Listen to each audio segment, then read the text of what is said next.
Tempest me sweep over wild this stormy deep.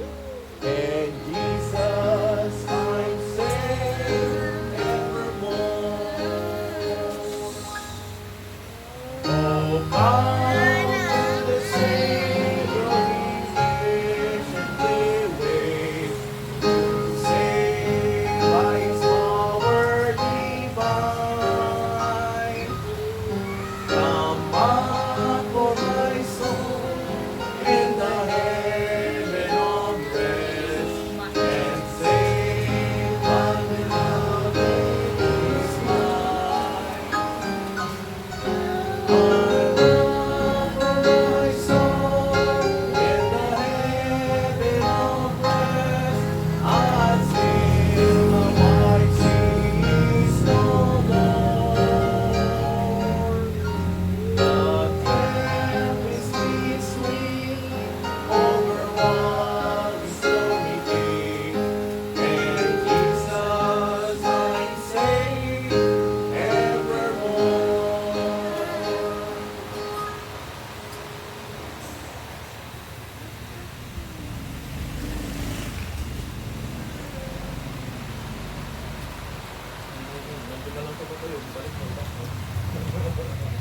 Yan na yan.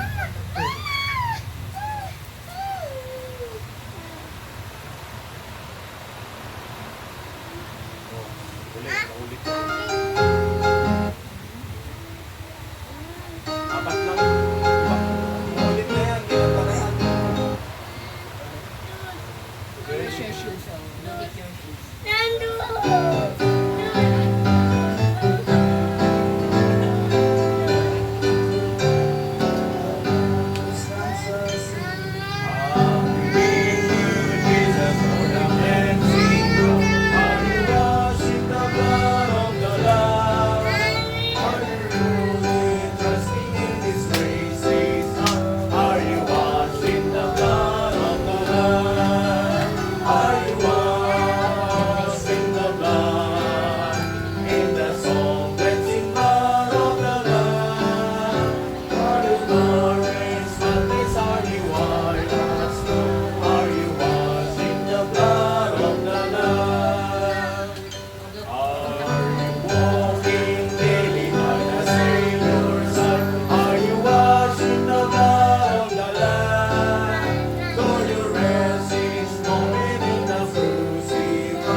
Tayo po'y tumayong lahat.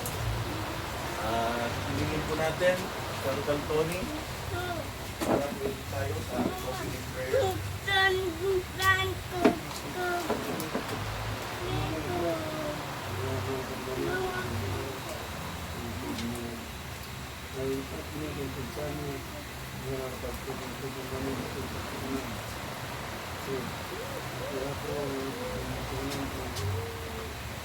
program, meetingan, kung ano sa kami, yung pagbayad niyo, yung ako, pagkakon ko, yung saan niyo, kung pag-gad niyo, sigara ko, ng panglaban, ng president, yung ano, yung sana, pagkaraon ng pagyanan, ako ko, pagkaragan niyo, ang ganaw, pinagitang ng bambanan, kawan sa bali, yung pagkaragan, ang ako, yung ako, ang bagyan, yung ako, yung kalaigaw, yung nalagaw, kawan ng labak, yung ako, yung nalagaw, yung pagkaragan niyo, yan mo ako, at may kasi Amen.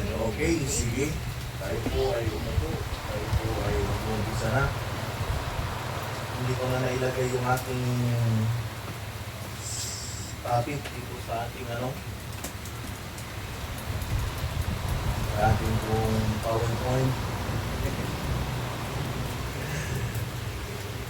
Pero yung mamaya nailagay ko kasi. Okay, sige, tayo pinadako na po sa ating Sunday School. At hilingin ko po na tayo po ay magbubukas ng salita ng Panginoon sa aklat po ng Galatians chapter 2 verse 20. Galatians chapter 2 verse 20. Okay, makan tayo. Okay, nakakita mo yung Florence Ang panunod at pailampat tayo natawagat eh.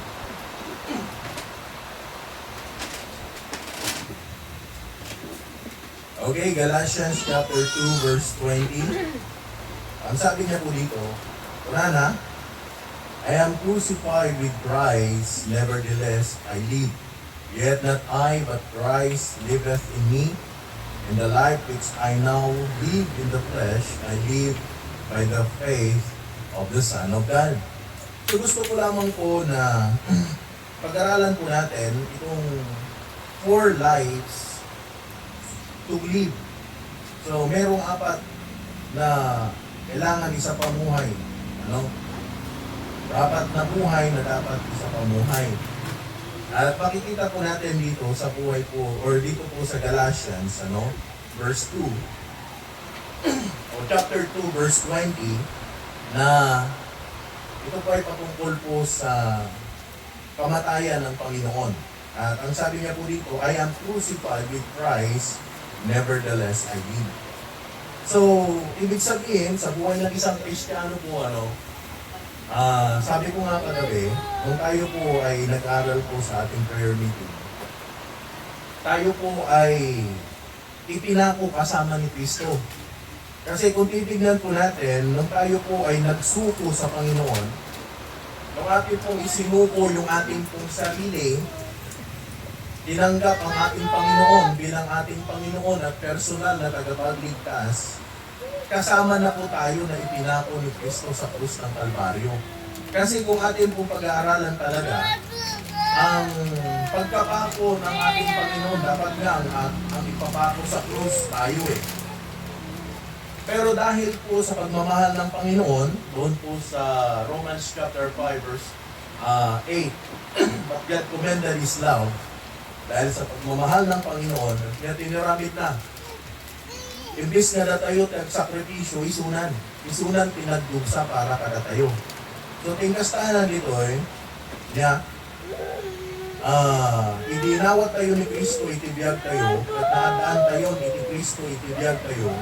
So dapat lang na tayo nabubuhay para sa Panginoon. Kaya ang sabi niya, I am crucified with Christ, nevertheless I live. Hindi na ako ang nabubuhay, kundi si Kristo ang nabubuhay sa akin. Lagi po natin tatandaan na sa buhay po natin, kinakailangan po natin maunawaan na dapat nakikita sa buhay mo yung pagiging isang maka-Diyos or bilang isang mananampalataya. Siyempre, di matikayat tayo eh. Nga once nga da kanyam ni Apo Diyos, dapat makita kanyam day pagka makadiyos. So nga, kuna na, but Christ liveth in me. Kuna na. Kundi si Kristo ang nabubuhay sa akin. Walang iba na makikitang, or walang iba na pwedeng makita sa atin once nga datayon, tinapo Diyos, at jay, ni Kristo mo lang. Pero kuna na, I live by the faith of the Son of God who loved me, kanagayat kada tayo, ngayon na iti sarili na para kanya tayo. So, iti tayo nga makita talaga, iti talaga ngayon nga naunag na panagayat iti Diyos kada tayo. Yeah. Kapag ikitaan tayo, sino tayo ba? Awan mati special kada tayo. Actually, da tayo creation lang. Nga, pinarswada tayo lang ni Apo Diyos. Nga po iti daytoy nga nagtakkel nga ayat na kada tayo, inted na iti sarili na, tatlo basta maisalakan tayo. But umuna nga makita tayo, the four lives, number one, executed life. So executed, una na, I am crucified with Christ. Yung bang isinasagawang buhay.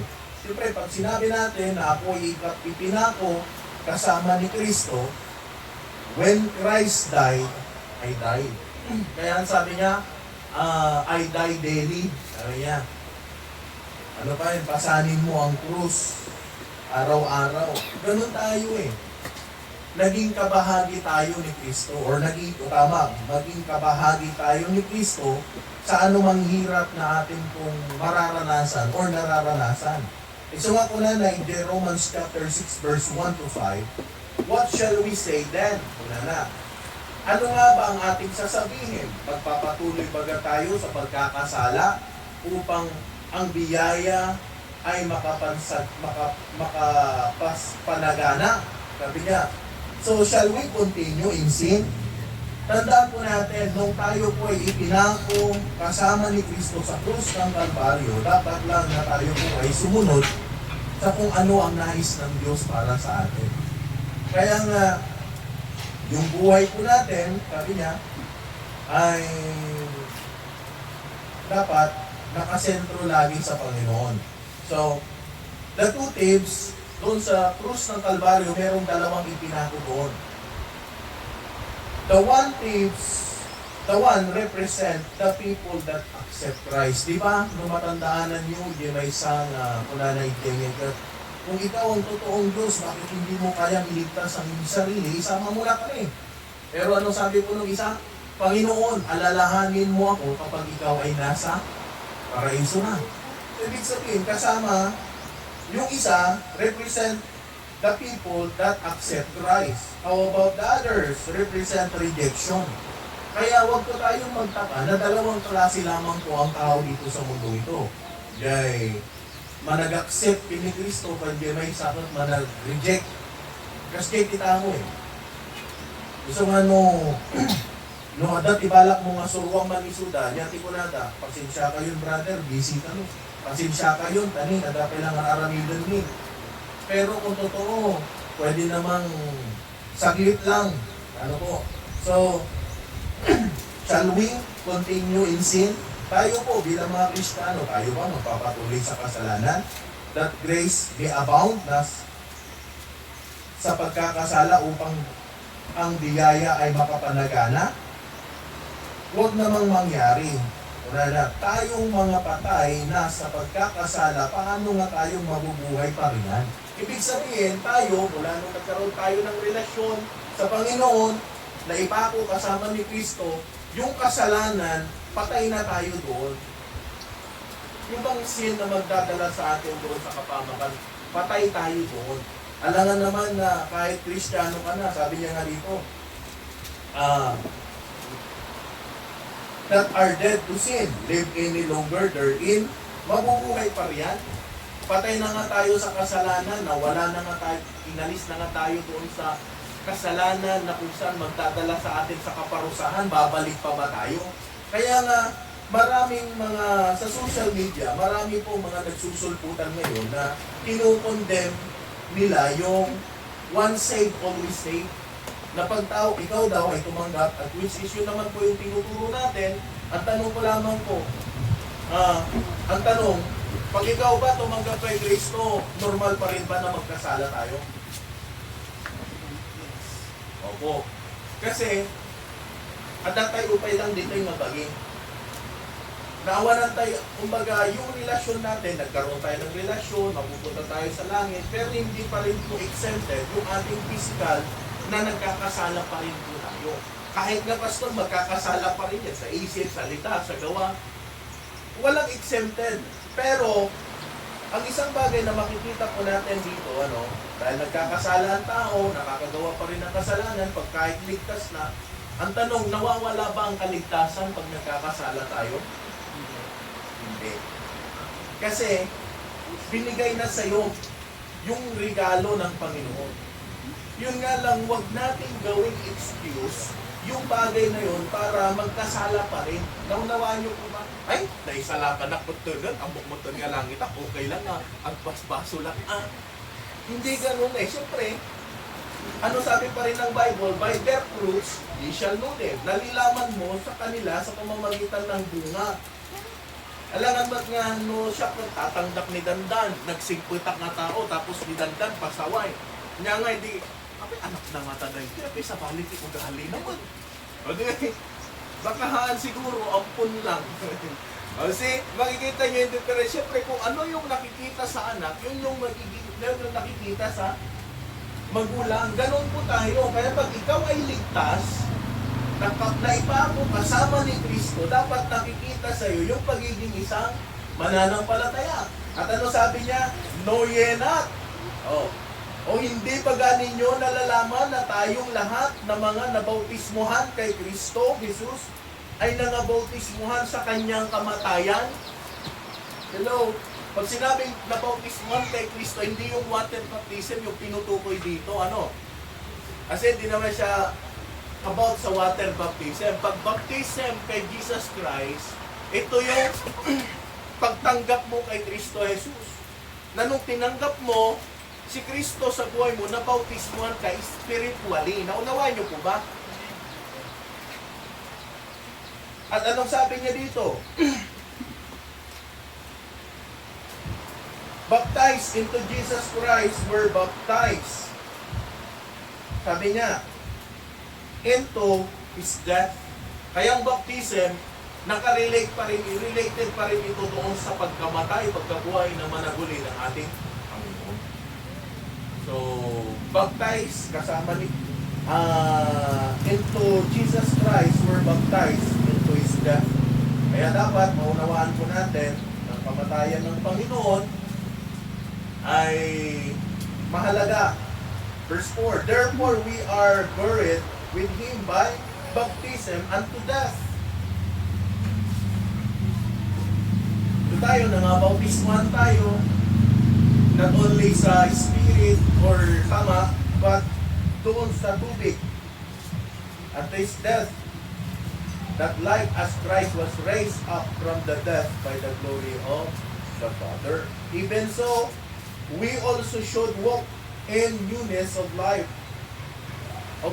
Naunawaan niyo po ba? Ito na po yung baptism.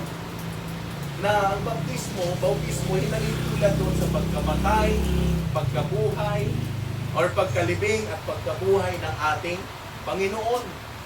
Di ba yung mga nabautismuhan, ano yung sinasabi ko lagi? Ikaw ay binabautismuhan ko sa pangalan ng Ama, at ng Anak, at ng Espiritu. Inilibing kasama ni Kristo. Ano ba? Namatay, inilibing kasama ni Kristo, ibinangon para lumakad sa panibagong buhay. So yun. Ito po yung sabi niya dito sa Romans chapter 6 verse 4. Therefore we are buried with Him by baptism unto His death, so that like as Christ was raised up from the dead by the glory of the Father, even so we are also walk in newness of life. So, bautismo ito sa tubig. Once na tayo po ininuog, kasama na tayo doon sa pagkamatay, pagkalibing at pagkabuhay ng ating Panginoon. Verse 5, for if we have been planted, sabi niya gano'n, together in the likeness of His death, we shall be also in the likeness of His resurrection. Ibig sabihin, sapagkat kung tayo nga ay naging kalakip niya, dahil sa kawangisan ng kanyang kamatayan, ay magpakagayon din naman tayo dahil sa kawangisan ng kanyang pagkabuhay na managuling. Kaya pag tayo po ay dapat sa Panginoon, nabubuhay tayo para sa Panginoon. Letter B, executed to the old way of life. Pag sinabing executed, isinasagawa sa lumang paraan ng pamumuhay. Doon po sa Romans chapter 6 verse 6, sabi niya, knowing this, that our old man is crucified with Him, that the body of sin might be destroyed. Ito yung napag-aralan po namin kagabi. That henceforth we should not serve sin. Pag ikaw ay merong relasyon sa Panginoon, that we should not serve sin. Dapat hindi tayo naglilingkod sa kasalanan kasi nga doon sa kamatayan ng Panginoon, kasama na po tayo. Dapat lang na sa buhay ng isang mananampalataya, hindi tayo nabubuhay sa buhay na makasalanan. Nakuha niyo po ba? Sin. Ano sabi niya dito? That we should not serve sin, knowing this, that our old man is crucified. Nalalaman natin na ang ating datihang pagkatao ay kalakip niyang napako sa krus. Baga, halimbawa ito, si Brother Dandan, nung nagkaroon ng relasyon, dapat makikita sa buhay niya, hindi na ikaw yung dating Dandan. Pagkasamang na ipako, kasama ni Kristo, dapat iba ka na, hindi ka na yung dati. Amen po ba? Nababago, hindi nga lang biglaan, nakuha niyo po. Langan ba't kayo ba akin ni Dandan? Nagbaliw ka nga dago sa, dapat di nga makita dyan mga kastan. Awan ade, madip kong agsimbat taniman. Kaya kung di pastor, no, baliwan na nga dago. Nung makita yung isimbahan, kaadwan nga simsimba pa na ibabae, madi kaya tilang laki. Why? Kasi nga, mabutanda na mabaliwan ka nung tibyata. But listen, napaka-importante po na makita po natin sa buhay natin na ito na that we should not serve. Di dapat tayo naglilingkod sa kasalanan. Tapos yung old man dapat is crucified with Him. Kaya nung isinurrender natin yung buhay natin sa Panginoon, kasama na dyan lahat. Amen po ba? Kasama na yung old life, yung old na ikaw. Pero hindi ko pa rin masasabi na matatanggal lahat. Meron pa rin tayong old sinful sin. Meron pa rin time na yung ating mga nagagawa noon, nagagawa natin. Pero hindi na dati. Nalantaran na okay lang. Kasi pag Kristiyano ka, nababago ka. Maliban doon, Galatians chapter 2 verse 18, kung aking ngang muling itayo ang mga bagay sa aking sinira ay aking sarili ay pinatutunayan ko na ako'y suwain. So nga no, once na ginawat mo ni Kristo, tapos nagbasol ka man garamit ka ng aramid si basol, so anong tawag sa'yo? Suwain, niya. Pasaway, na anak. Diba, dati anak yung paslason niya, kaya aramidon tayo. Pautan tayo. Niya. Disiplinaan tayo.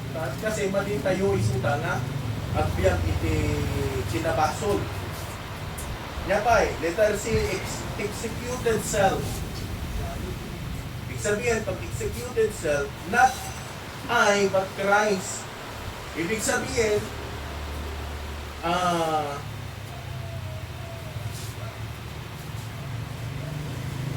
hindi ako, kundi si Kristo. Nya, hindi ang kalooban ko, kundi ang sa iyo.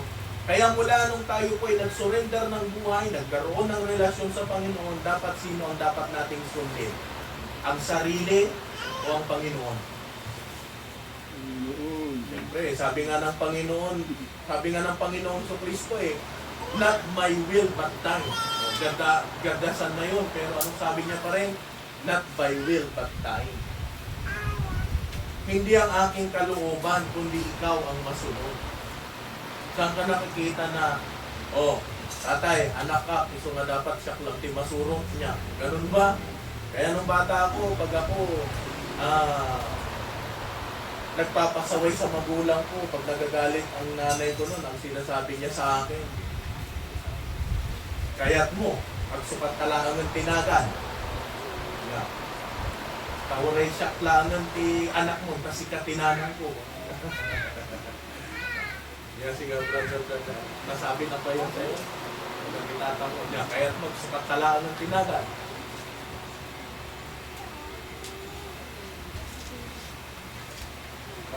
Kato tayo kay mat ni ang pagtunin ni father ko, taantong niyo mat lang na kami. Nandiyan ni father ko, yan, kaya't mo, sukat na tinagan.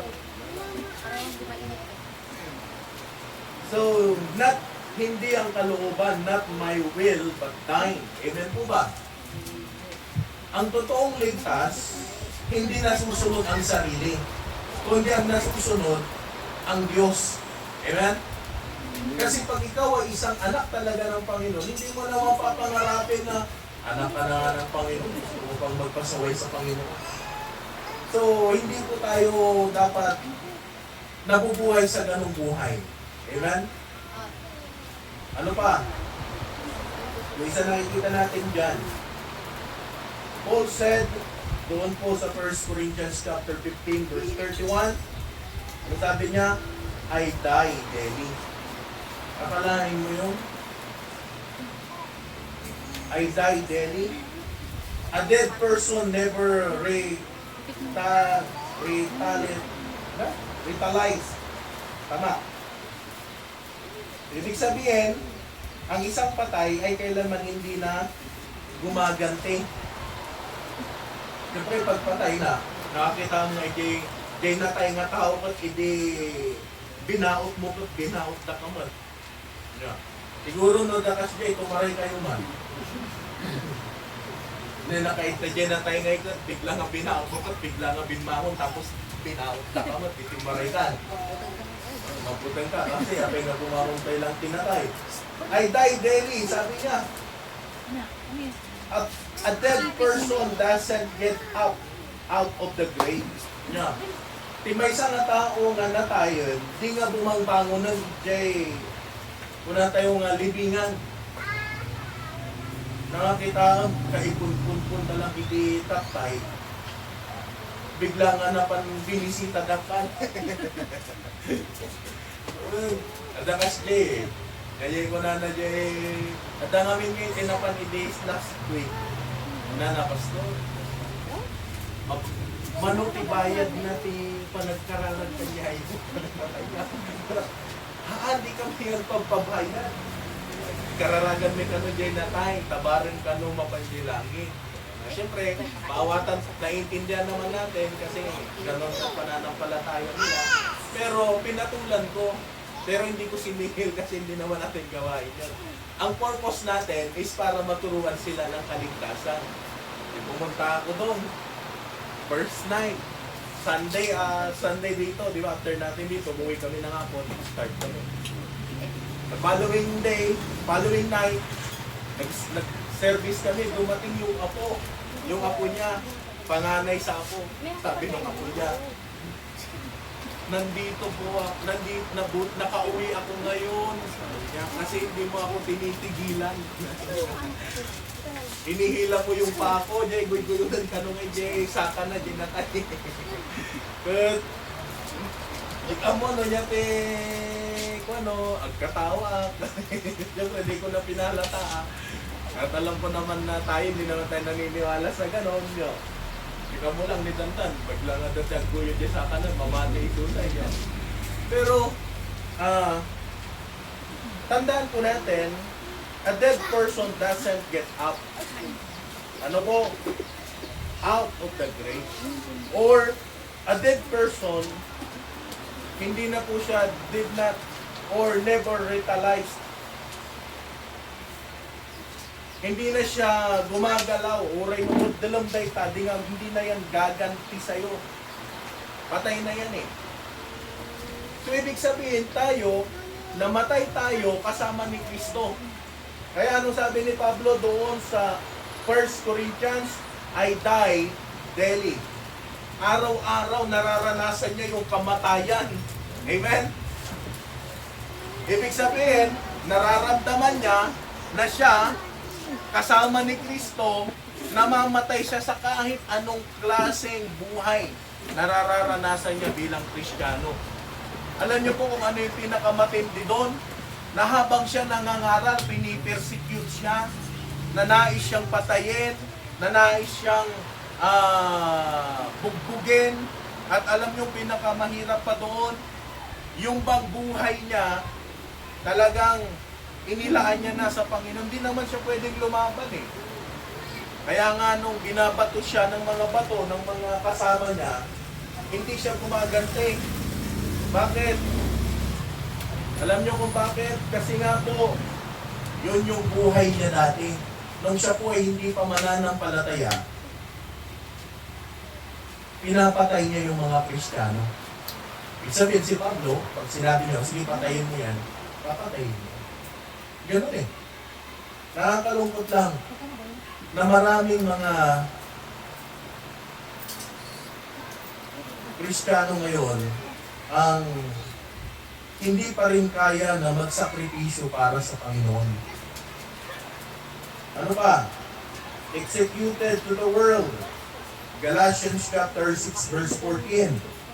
This world holds no attraction for Christian movies, TV, business parties, card games, and stag parties, soap, operas, rock music, all is of the world. Lahat po yan. Amen? So, executed, pinapatay. Doon po sa Galatians, tandaan po natin, chapter 6 verse 14, na ang mundong ito ay walang kaakit-akit sa mga Kristiyano. Ano ba yung nagpapasaya sa iyo, kapatid? Tanungin kita. Ano yung nagbibigay ng kasiyahan sa iyo?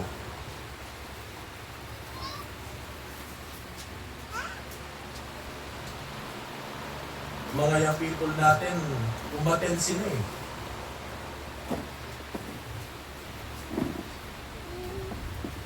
Kaya nung tinanong ko, masakit pa? Masakit eh. Talagang yung preaching, minsan wala talagang ang tawag nun, preno-preno. Sige, bahala ka na yan. Ganun. Diba? So this world holds no attraction for Christian. Dapat tayo, maintindihan po natin, yes, nabubuhay tayo sa mundong ito, pero wala dapat nakaka-attract sa atin. Like movies, TV, business. Ano ba mapapanood natin sa mga ganyan? Sige nga. Ang napapanood ko na nga lang ngayon, pag nag-scroll ako ng Facebook, kung hindi lubog sa baha, estudyante. Na pinapatay yung kapwa estudyante. Di ba yung latest lang na balita doon sa Davao? Yung estudyante, para lang siyang naglalaro, talagang ini-snipe niya eh. Kaya pinaband nila yung mga laro. Yung Roblox.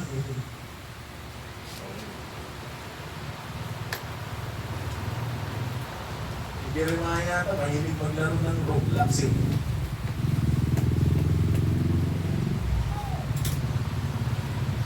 Ano pa, yung isa natin makikita, youth, parties, di ba? Business parties. O di ba, minsan, busy tayo sa mga ganyan.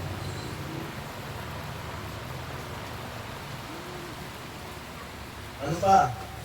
Card games. Ano yung mga card games na yan? Yung sugal. Ang tawag doon? Lucky 9? Lucky 7? Lucky 7 yung ano yun. Ano pa yung... Ano? Uno. Uno. Card games yun eh. Ano ba?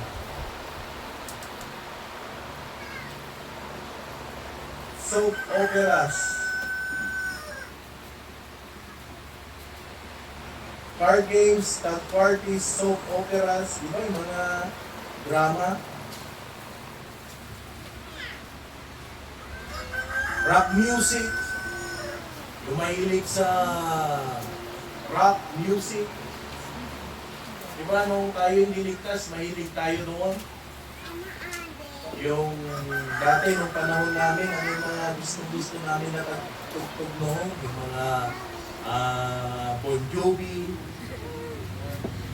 ano pa, yung Firehouse, ano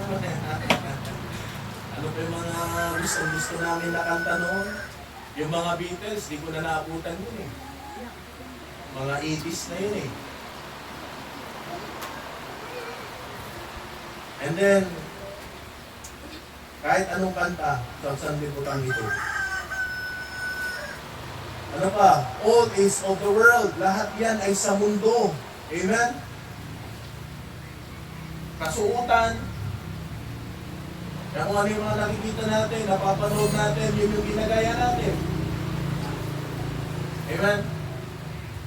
Siguro boys, baka pag may nagpagupit na nauso lang yung kalahating buhok dito, tas kalbo dito, ganun ka rin. Yeah. Baka pag nauso ulit yung ibang gupit, yun din ang gagawin mo. Ano pa? Dito na kayo sa loob.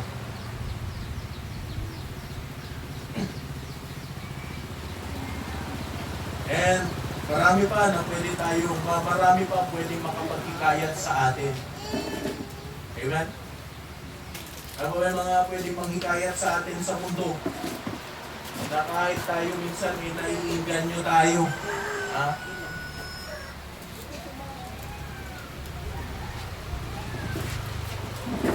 So, number 1 pa lang po yan. Exchange life. Amen? Number 2, buhay na binago or pinalitan. Ano sabi niya dito? Not I, but Christ liveth in me. Sino ba yung nabubuhay sa'yo ngayon? Dapat tandaan po natin, pag Kristiyano ka, ang nakikita sa'yo yung pagiging isang Kristiyano. Amen po ba? Kasi, pwedeng madaya ang pangalan eh. Yung iba pwedeng sabihin nila, Kristiyano ako eh. Pero hanggang salita lang yan eh. Pero wala talaga yung talagang nabubuhay sila para sa Panginoon. So, pag ikaw ay isang mananampalataya, pag ikaw ay isang Kristiyano, dapat nabubuhay ka para kay Kristo. Amen? Amen. Not I, but Christ liveth in me. Amen? A Christian has nothing yet possesses all things. Tandaan po natin. Ang isang Kristiyano ay walang anumang bagay. Kaya nung ipinanganak tayo, wala naman meron sa atin eh. Ipinanganak tayo hubot-hubad. Ngunit taglay ang lahat ng mga bagay. Itong maganda, nung ikaw ay naging mananampalataya, nagkaroon ka, may mga benepisyo na ibinigay sa iyo ang Diyos kung nagkaroon ka ng relasyon sa Kanya. Unang-una, naging anak ka ng Panginoon. Pangalawa, nandun yung blessings. See? Ano pa? The exchange life is a new life. Amen? Bagong ikaw. Kung meron man magugulat dito, yung mga taong nakakakilala sa iyo. Bakit? Uy, nabago na siya. Hindi na siya tulad dati. O, di ba? Kung dating pasaway ka, ay dapat mabait ka na. Alam mo, Brad, dati pasaway ka eh. Ang problema, alam mo, Brad, pasaway ka noon eh. Pero kung kailan ka nagsisimba, mas lalong pasaway ka na. Ano pa? 2 Corinthians chapter 5 verse 17. Anong sabi niya po dito? If any man be in Christ, he is a new creature. Yun yung napag-aralan din natin kagabi. Na ang tao na nakay Kristo ay bagong nilalang. Kaya pag bagong nilalang, dapat, expectation natin, pag Kristiyano yan, bagong mananampalataya yan. Amen? Yung bang, yung mga tinatangkilik mo noon, bago na. Hindi na ikaw. Yung dating ikaw. So, therefore, if any man be in Christ, he is a new creature. All things are passed away. Kaya dumarating yung panahon talaga, yung mga ugali natin, nawawala yan. Yes. Kaya minsan, huwag tayong, pag may bago, huwag kang magtaka, bakit ganyan ang ugali niya? Nagsisimba. Unawain mo na lang. Kahapon na. May mga young people pa kami, may mga young people na parang pinuka pa yung buhok. Ayan, pinuka, yung tawag ng, yung mga iglo, yung buhok, yung kanatong. Kasi la personada nga rin nilandan nga. Kaabay na eh. Apros-aprosan lang sa akin, Diego. Naka-jacket, di ba? Buti na lang, wala si brother siya. Yung ganito, dalawa sila. Nasa gitna siguro yun. See? Kaya nung dumating, tingin ng tingin yung kasama kong pastor. Kanino kayang young people yan? Ay, doon yun sa kasama natin. Pero kung nakat, bagong Kristiyano lang yan. O sige, hayaan lang natin. Amen? Mahirap naman na sabihin mo, ipapukis ka. Ama nagsimba ka ba ito? Nga nga, itingan niya tibagana. Mali kaya nagsimban ko na. Hindi tayo ganun. Pag meron tayo nakitang mali, sasabihin natin agad. Dahan-dahan lang. Amen? I get saved, but I'm afraid I couldn't live it. Sabi niya. Paul is saying this is really isn't me, but rather Christ liveth in me. Hindi ikaw yan, kapatid. Dapat nakikita sa iyo yung pagiging Kristiyano. Amen? Yung nabubuhay ka para kay Kristo at hindi sa iyong sarili. When a person gets saved, he exchanges his life for his life. Amen? Kapag ang isang tao ay naligtas, ipinagpapalit niya ang kanyang buhay para sa kanyang buhay. Kaya nga pag ligtas ka talaga, lahat ng bagay na dapat mong isuko para sa Panginoon, isusuko mo yan. Amen? Pero kung ayaw mo namang isuko, maniwala ka sa akin. Pagdating sa usaping salita ng Diyos, may time na magre-rebuild ka para sa Panginoon. Kaya minsan mahirap yung pag Kristiyano ka, mananampalataya ka, pero nai-enjoy mo pa rin yung labas. Pag Kristiyano ka, ibis na ang kasama mo Kristiyano, pero mas nai-enjoy mo pa rin ang mga barkada sa labas. Mga kaibigan sa labas. Hindi po ganun. Pag Kristiyano ka, nababago ka. Kaya tandaan, ito minsan yung mangyayari eh. Yung mga dati mong kaibigan, kasama, pag nabago ka, magagalit pa sila sa'yo. Hindi ka na namin friend. Hindi ka na namin friend. Bakit naman? Hindi ka na kasi iba ka na. Dating kasama ka namin sa ganito, ganyan, etc. Pero ngayon, hindi na. Kaya ganun eh. May mga drama na ang buhay eh. Pero pag Kristiyano ka talaga, mauunawaan mo naman yun. Pag binago ka ng Diyos, pag alam mong mali at magkakasala ka, iiwan mo yan. Amen? Kasi yun yung tama. Pero kung tayo, nabubuhay pa rin tayo doon sa gusto nating buhay dati, ang tanong, are you saved? Ligtas na ba talaga? Tignan nyo yung baboy.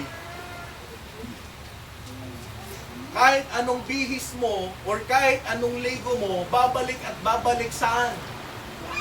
Sa dumi. Baboy ba kami, pastor? Hindi ko sinasabing baboy ka. Sinasabi ko lang, ganun, minsan Kristiyano ganun eh. Niligtas na ng Panginoon, gusto pa rin bumalik sa mundo. Ano ba meron sa mundo? Hello? Pag binago ka ng Diyos, Binago na yung buhay na meron ka. Amen?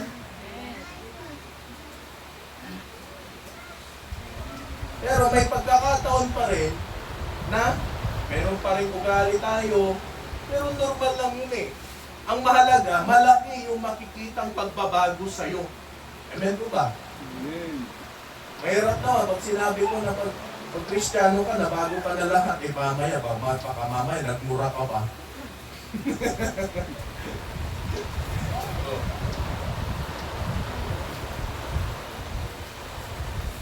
Pag luar mo ditakot,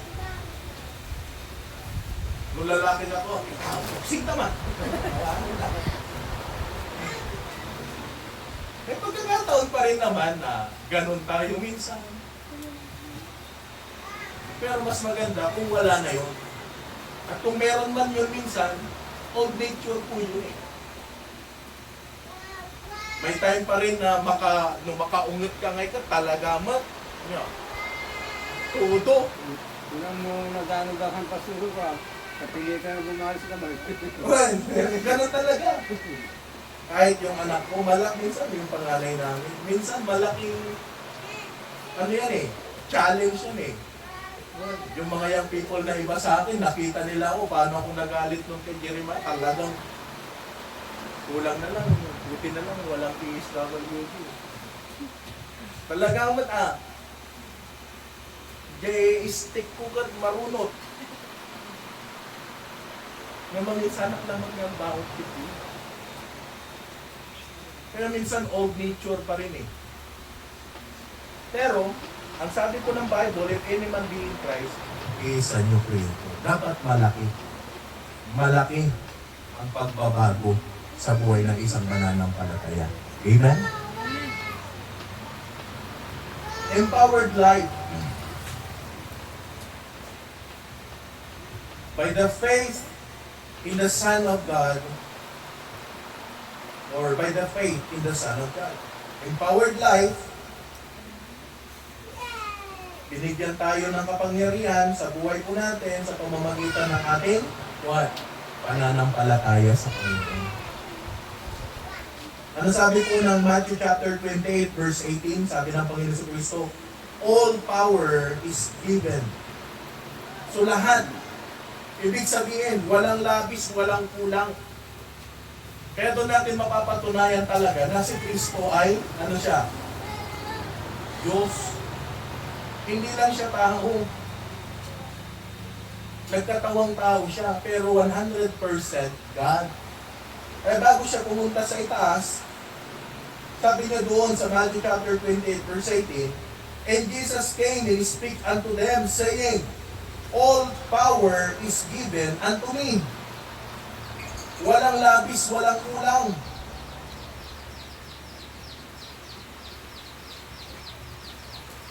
Go ye therefore and teach all nations, baptizing them. Kaya kung makikita po natin, pag sinabi natin all power is given, lahat tayo binigyan ng Panginoon ng kapangyarihan. Hello?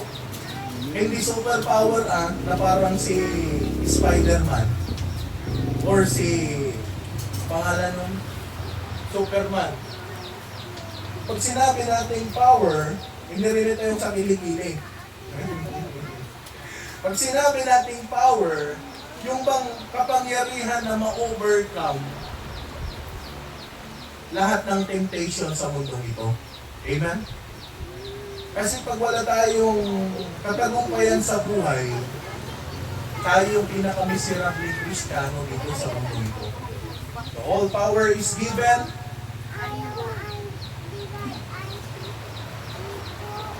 Doon po sa Acts chapter 1 verse 8. Acts chapter 1 verse 8, anong sabi niya doon? Ye shall receive power. So unang-una na makikita po natin, all power is given. Kanino binigay yung lahat ng kapangyarihan? Sa anak, which is Jesus Christ. Nung paakyat na siya sa taas, anong sabi niya doon? Ye shall receive power, or you shall receive power. Kanino binigay yung kapangyarihan? Sa atin. Kaya pag Kristiyano ka, may kapangyarihan ka na ma-overcome yung kahit anong temptation sa mundong ito. Ma-overcome mo yung kahit anong bagay na pwede mapagtagumpayan natin. Di ba? Ano sabi niya doon sa 1 Corinthians chapter 15, verse 17, kung daw nagkamali, or 15, gano'n? Who giveth us victory. Kaya pag Kristiyano ka, dapat lagi kang panalo sa laban ng mundo nito eh. Ano pa? Ephesians chapter 5, verse 18. Ye shall be filled with the Spirit. Dapat ikaw ay puspos, amen, ng banal na Espiritu. Ano sabi niya sa Ephesians 5:18? And be not drunk with wine, wherein it exists, but be filled with what? Hello? The Holy Spirit. Pag ikaw ay puspos ng banal na Espiritu, dapat makikita sa iyo yung pagiging isang spiritual na mananampalataya. Dapat puspos ka ng Espiritu, kapatid. Pag filled ka ng banal na Espiritu, yung pananalita mo pa lang, malaking impact na yan eh. Pag yung isang tao, spiritual, pag nagsalita yan, kahit na medyo malumanay yan, tagus-tagus yan sa puso. Yung parang masakit. Pag pinagsabihan ka, halimbawa ikaw bilang isang Kristiyano, may nagsabi sa'yo, Brad, huwag mong gawin yan. Sabi ng Bible, pak. Tapos biglang masakit. Minsan ganun eh. Minsan naman, pag filled ka ng Holy Spirit, matapang ka. Matapang ka sa kahit ano. Hindi ka natatakot. Pag ikaw ay naglilingkod sa Panginoon. Alam niyo po, nung ako po ay baguhan pa lang bilang Kristiyano, takot ako. First time ko nga dati nung umakyat ng bus para mangaral. Nangangatok yung tuhod eh. Yan naiisip ko nga minsan, paano kaya pag masyal ko si Landan tapos Susay tapos preaching ko kaya sa bus kung naman. Kaya, no, bro? Kaya? Brad? Kaya? Kaya? Dapat matuto tayo. Minsan gano'n. Pag-filled ka ng Holy Spirit, hindi ka takot. Mananatili ka, magpapatuloy ka. Hindi mo iiwasan yung ganyang bagay. Amen? Empowered life. Unang-una dyan, all is given. Pangalawa, ye shall receive power. Letter C, be filled with the Spirit. Then last, expensive life. Ano yung expensive? Mahal. And gave Himself for me. Akalain mo yun, ano? Sarili ng Panginoon yung ibinigay niya para sa atin. Kaya sabi niya doon sa Romans 5:8, but God commended His love toward us in that while we were yet sinners, Christ died for us. So, amen? Ano ang pinambayad ng Panginoon? Dugo. Ang kinakanta natin, are you washed in the blood? Kaya hindi lang basta-basta eh. Kaya hindi natin kayang bayaran yung dugo ng Panginoon. Kahit anong yaman mo dito sa mundong ito, hindi mo kayang bayaran ang dugo ng ating Panginoon. Amen? Buhay niya. Kaya nakakalungkot, alam naman ng Kristiyano na buhay niya ang pinambayad, pero bakit marami pa rin Kristiyano na hindi pa rin kayang isakripisyo ang kaunting oras para sa Panginoon? Amen? Yes. Andun pa rin yung time na busy pa rin. Kahit araw ng linggo, wala pa rin.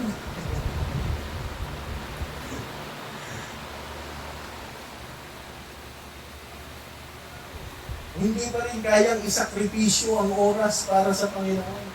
Pero ang Diyos, sariling buhay niya, ila niya para sa atin. Amen? Kaya dapat walang rason para iwanan po natin ang paglilingkod po natin sa Panginoon. Amen po ba? Amen. So Christ died for us. Tandaan mo, walang ibang pwedeng maipantay sa dugo ng ating Panginoon. Kaya kung bakit expensive life and He gave Himself for me. Ikaw kapatid, tanungin kita. Kaya mo bang isakripisyo yung buhay mo para sa Panginoon? Hello? Amen. Mabalin nga dagiti natawanan. Pag-imendang, ang ubig na kailang, pagkagudwa kailang panunod mo. Anta, ubigat kailang mo. Ano pa'y titawon para kanya? Wala. Dapat nga habang malakas ka pa, ikaw yung magbibigay ng panahon. Mas mahabang panahon para sa Panginoon. Amen?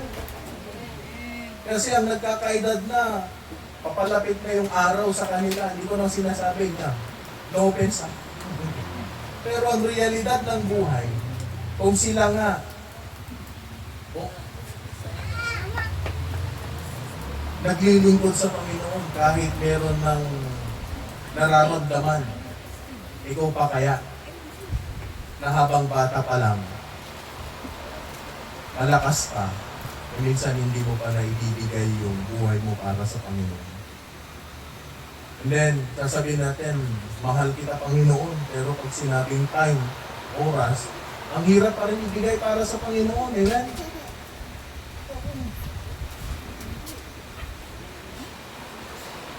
Ano pa? And be na, it's expensive. Dapat mo unawaan mo.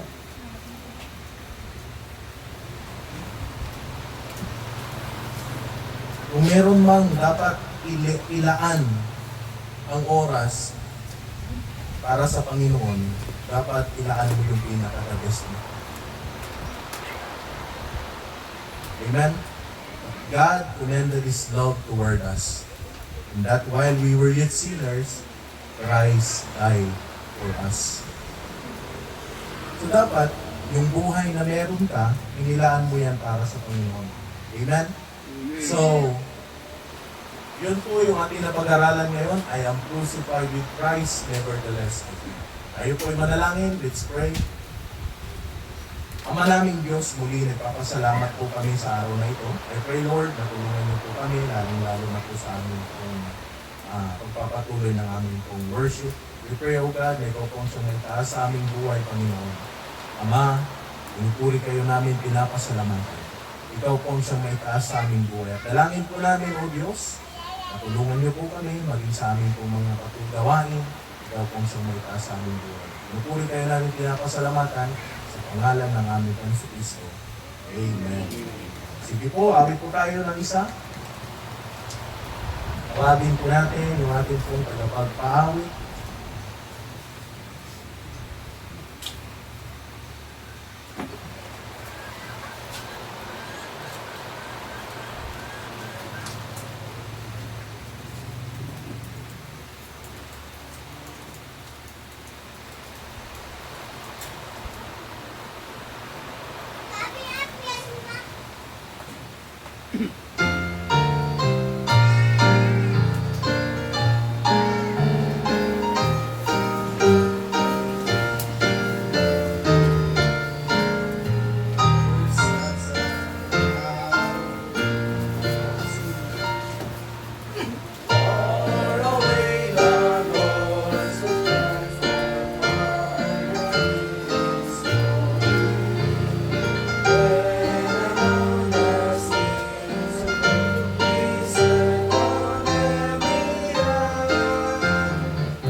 Here there's nothing harm me. I'm safe forever in Beulah land. I'm living on the mountain underneath the cloudless sky. I'm drinking at the fountain that never shall run dry. I'm feasting on the manna from a bountiful supply, for I am dwelling in Beulah land.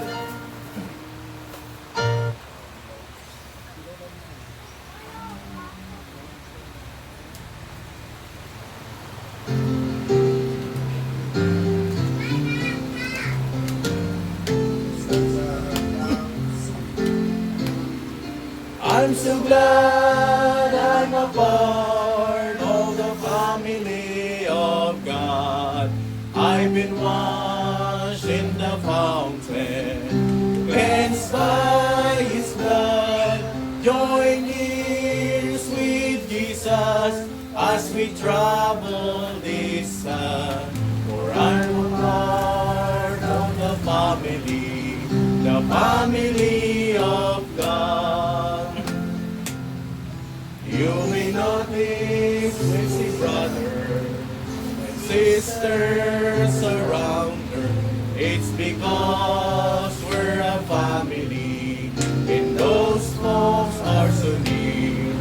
When one has done it, we'll all share the tears and rejoice in the victory, and this one is all this.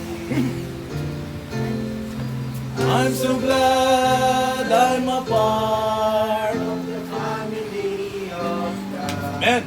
I've been washed in the fountain, cleansed by His blood. Join years with Jesus as we travel this side. For I'm a part of the family of God. From the door of an orphanage to the house of the King, no longer an outcast, a new song I sing. From rags unto riches, from the weak to the strong, I'm not worthy to be here, but praise God I belong.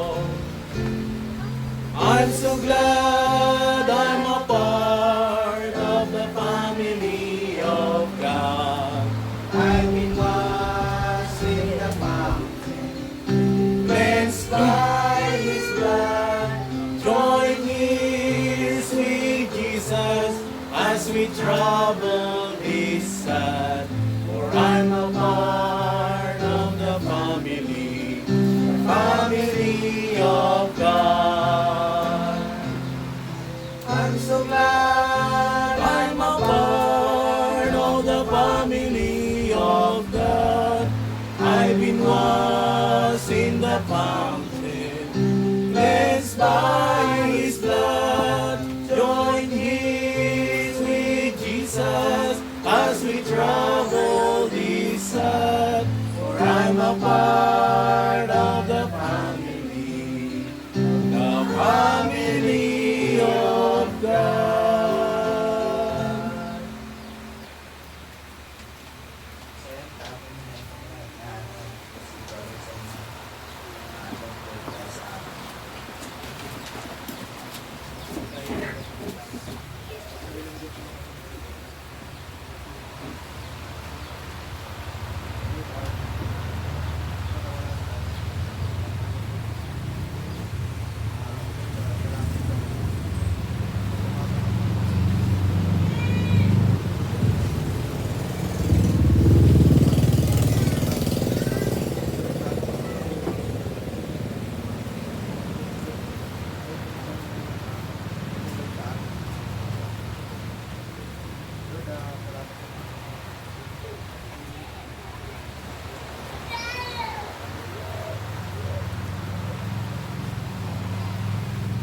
salamat po. Pwede na po kayo maupo.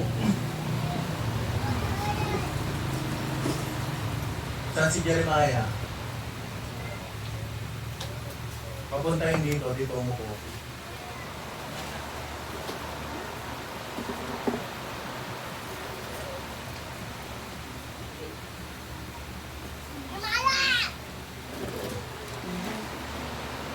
Ayaw, nabigyan ko dito.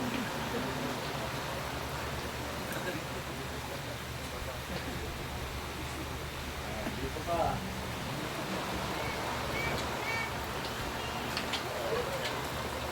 Yan, okay. Salamat po. Ba't nalit kayo? Lapit-lapit ng bahay niyo. Kaldo. Okay, sige, salamat. Ngayon, kasama natin patuloy yung mga taga-Lyceum. At sana ay huwag kayo magsawa. At malapit-lapit na rin po sila mabago. Amen?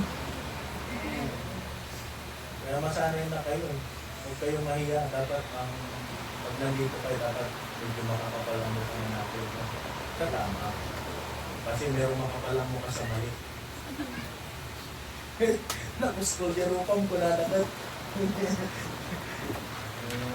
Okay, sige. At enjoy po natin ang ating pong gawain ngayon. Salamat. Nandito si Preacher Jominis. Parang mailiw ka sa kanya. Yo. Isa pa naman kasi dito. Sige. At pero si tayo damdama. At salamat. Okay lang kay Kuat, ang rooming niya. Salamat po. At binisita kiti Kalmargot na bigla at nakatugawan. Mayat magtante nga tuwan di sa kanan. Nakakuaisunan. Iso nga, amen po na. Ayan, so, mabiyaya ang Panginoon. So please continue to pray for him na mas lalo po siyang tawag nito gumaling, ma-recover. Yeah. Pangarap ko din pumayat pero huwag naman yung ganun ka. Ay, humutong lang. Humutong lang. Guro, uray, katutong ko lang ni brother sa kung balingan.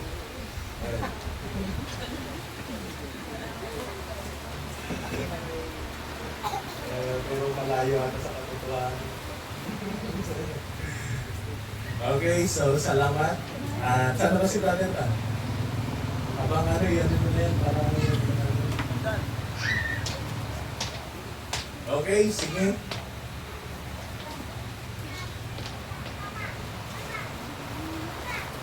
Manoy, tingin-tingin mo dyan pag mayroong mga dyan sa labas, papasukin mo na dito.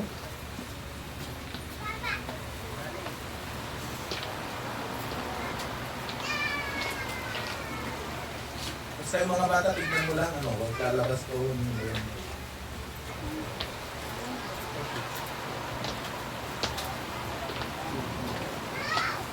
Okay, sige. Tayo po ay manalangin po sa ating pong giving. Hilingin po natin si Sir Daniel ulit para po mag-pray. Maraming Diyos, maraming salamat po sa pagkakataon ito sa nakatapos po ng sa gusto ko sa mensahe mo. At ngayong oras mo po kami tawad sa inyo. Salamat sa aming pagbibigay. Wala niyo po ang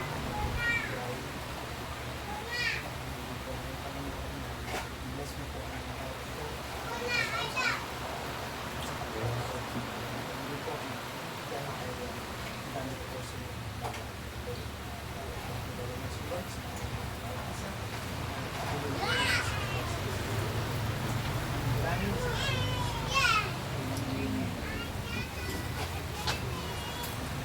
Okay, pwede na po umupo. At tawagin na po natin.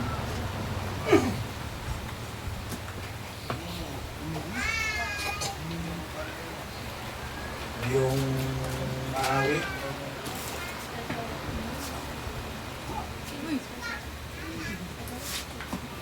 Wala na mo.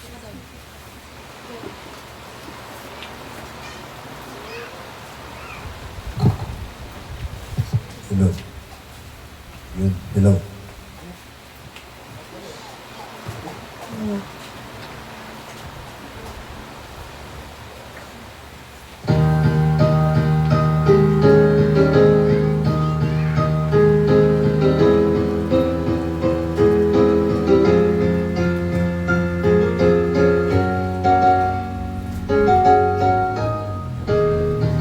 Go sound the horn, strike up the mark, a sinner is saved from the heart. No more in darkness, it is in my son. All heaven rejoices at the value of one.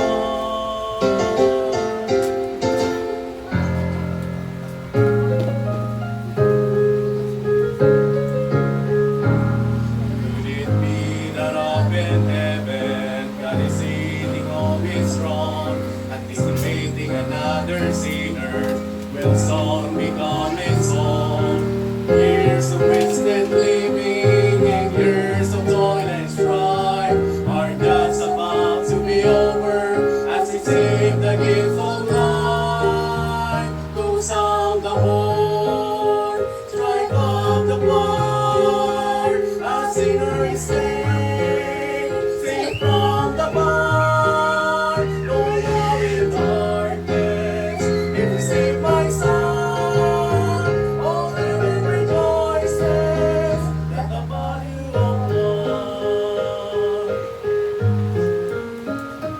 The Holy Spirit has been working to soften up my heart.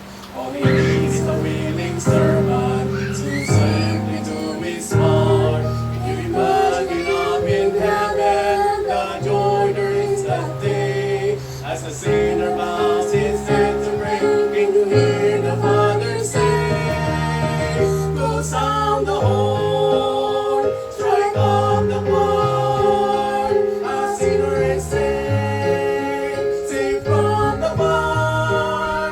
No more in darkness, if you save my son, all heaven rejoices at the value of one. Start on sprouting of his passion, there are hallelujahs spread. It doesn't know yet what is waiting when the Savior will be. The Savior will be. Go sound the horn, strike up the horn, a sinner is saved from the bar. No more in darkness, if you save my son, all heaven rejoices.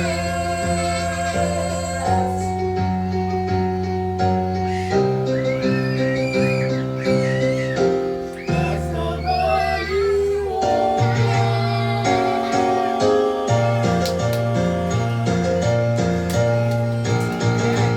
Okay, salamat po.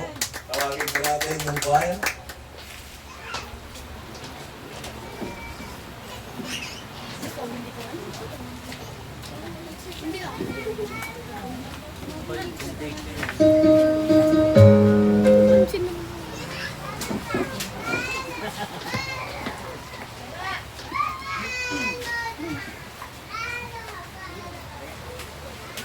Ito ano na yun? Ay, sige.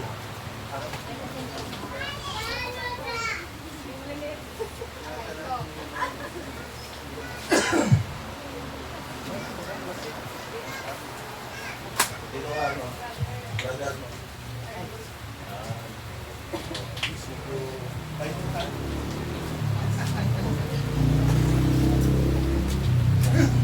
Dito ka. Atras ko kayo ng konti dito.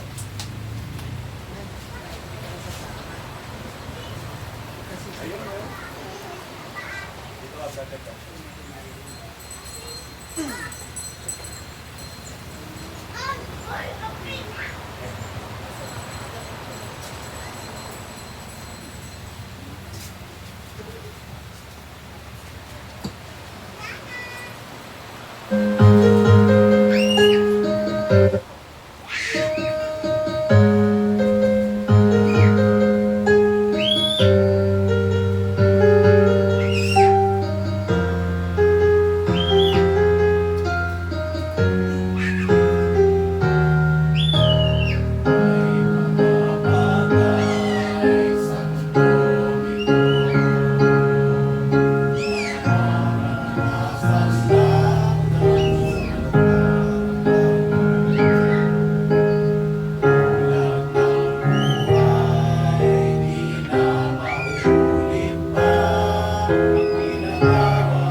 tuwing makulay, sa Panginoon ialay, wag nang maghintay pagkat hindi natin alam kung mayroon pang bukang liwayway. Magpuri, magkaloob, maglingkod sa Diyos. Magpuri, magkaloob, maglingkod sa Diyos. Magpuri, magkaloob, maglingkod sa Diyos. Habang tayo'y nabubuhay.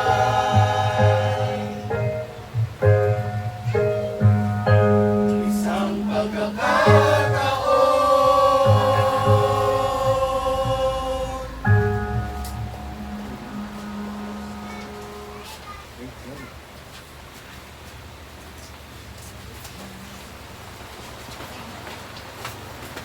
Okay, salamat po.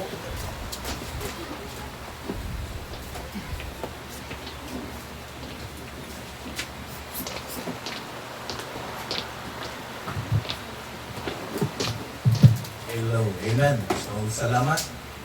And napapansin ko, maganda yung choir. Minsan, ilan na lang natitira eh. So, oo. Salamat. Minsan talaga kailangan natin umawit para sa Panginoon. Pag dumating yung panahon, wala nang nakaupo dyan. Tapos lahat nagpa-choir.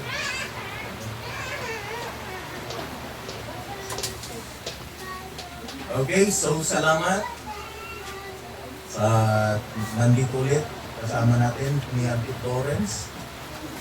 Tama na, amen. Mailiw kami kanayos yung kanay. Saka makataw-tawag at tatay ngayon, punta. Tatamagan pa ko, matapapailan din laon nun. Salamat sa Panginoon na ikaw, nagahan ko ng bayabas. Ayan. Sino nag-aanti ng bayabas? Okay, sige, hilingin ko po na tayo po ay makinig na po ng salita ng Panginoon. Wala na pong magse-cellphone. Wala na kukuha ng bayabas. Umupo na lang. At yung mga nasa labas, papuntahin dito. Nawala si Jeremiah na naman. Dito, Jeremiah, pumunta ka dito.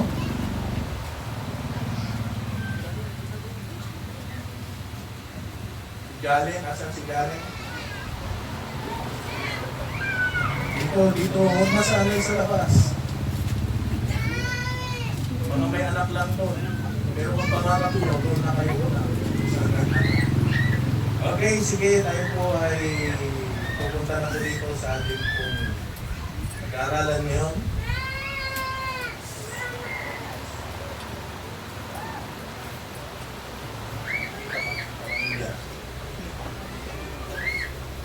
Pag sa side kasi dito, hindi kita. Pag dito, kita. Kala ko kasi pag nakaside ka, wala na.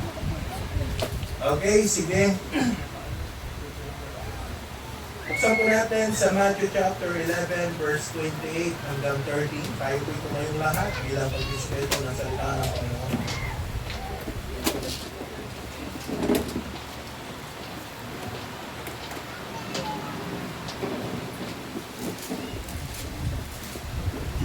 Matthew chapter 11, verse 28 hanggang 30. So basahin po natin ang sabay-sabay. Ready now? Read.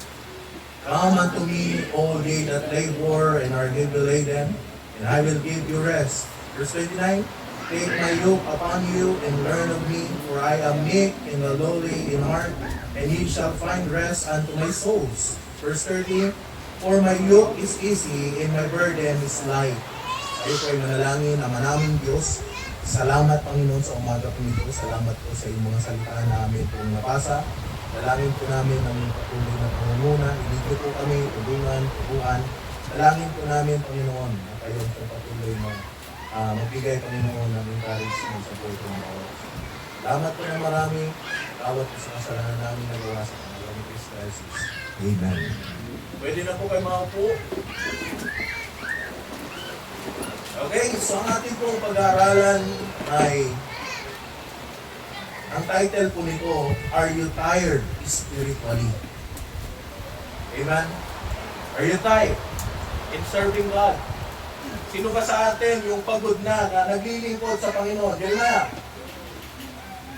Dito. Sino ba sa atin yung pagod na sinasabi, Pastor, ayaw ko na maglingkod sa Panginoon, nakakapagod na po.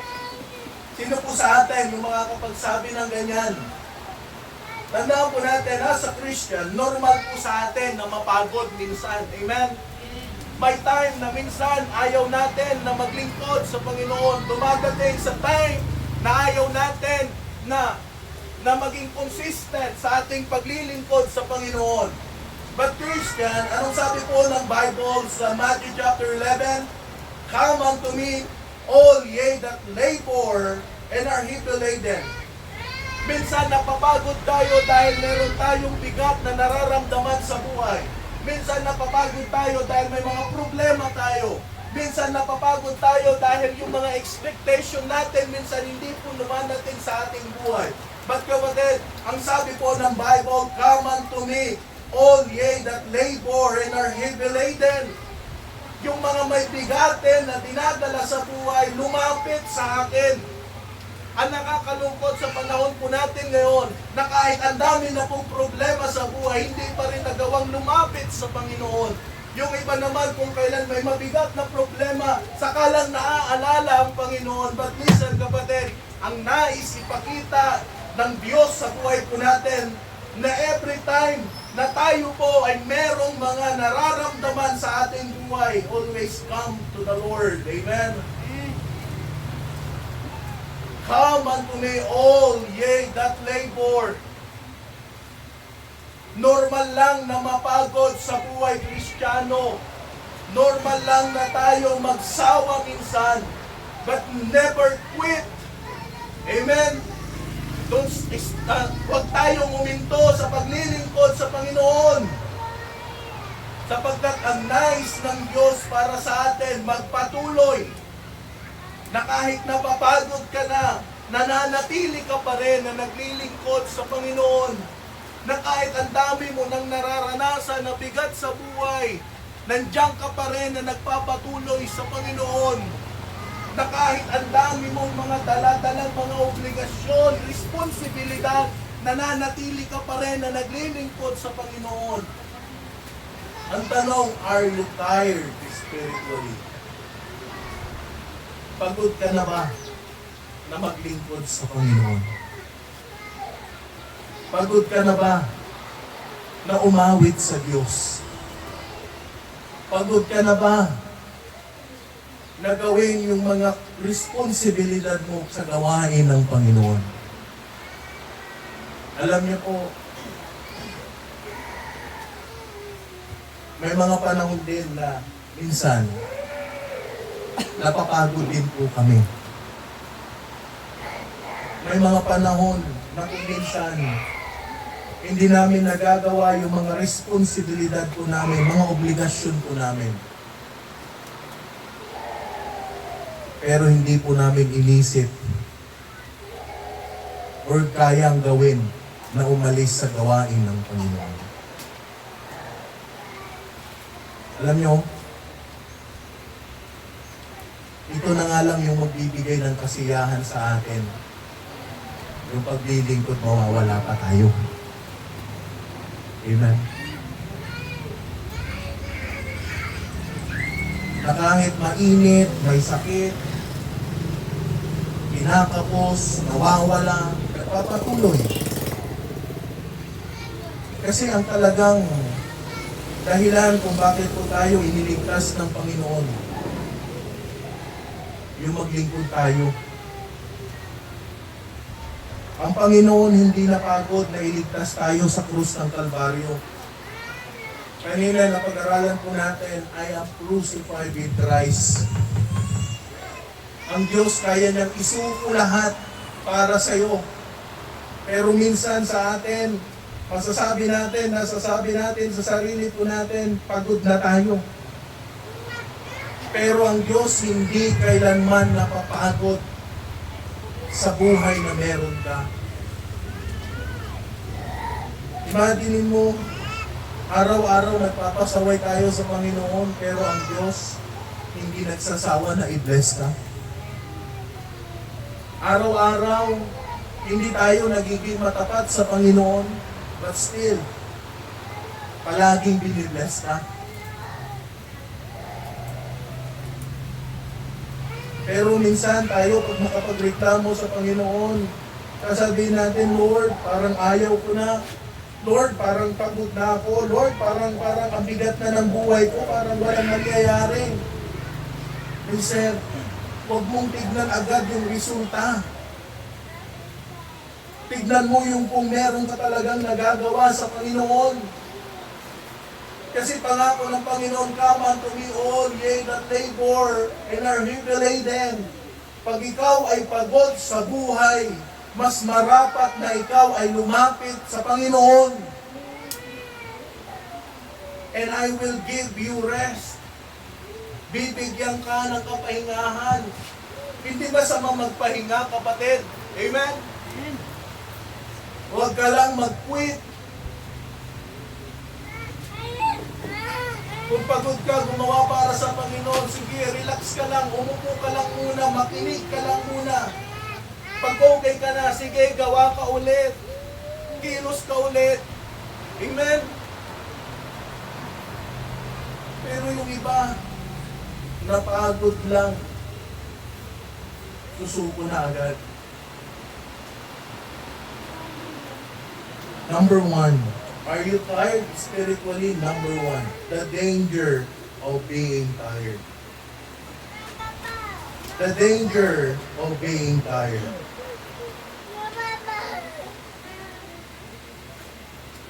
May mga panganib pag ikaw ay napagod na sa paglilingkod sa Panginoon at sasabihin mo na aalis ka na sa gawain. Number 1, bakit ba napapagod tayo? Disconnection. Pagkawala ng koneksyon, neglecting private prayer and Bible intake. Amen? Nung bagong Kristiyano ka, mapanalangin ka. Pero nung tumatagal ka na, wala ka ng prayer life. Wala ka ng private prayer. Wala ka ng personal sa Panginoon, personal devotion sa Panginoon. Nakakalungkot lamang po na maraming mga Kristiyano ang hindi na po nagiging active sa ganitong bagay. Nung bago kang ligtas, excited ka pumunta ng church. Gusto mo na pumunta ng church. Pero nung tumatagal na, nawawalan ka na ng gana. But listen, ang dahilan kung bakit tayo napapagod, disconnection. Delikado po yan. Pag ang prayer life mo bumagsak, mapapagod ka. Ang motor, pag maintenance ang pag-uusapan, pag laging dinimaintain mo, yung motor mo maganda ang takbo. Pero pag wala ng maintenance yan, ihina yan. Ang Christian life, pag walang maintenance ng panalangin at Bible reading, ihina ka din. Are you listening? Pangalawa, duty. Serving God out of cold obligation rather than loving delight. Running on human greed instead of holy grace. Paglilingkod sa Diyos dahil sa obligasyon sa halip na pagmamahal sa kasiyahan. Your duty, maglingkod sa Panginoon. Amen? Huwag kang maglingkod kung napipilitan ka lang. Napipilitan lang kasi ako eh. Buti nga, nagsimba pa ako eh.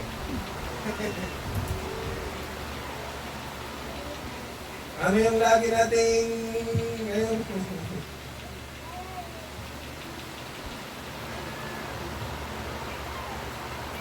Buti nga, pastor, nagkita pa tayo eh. Hindi nang ganun na ang tao.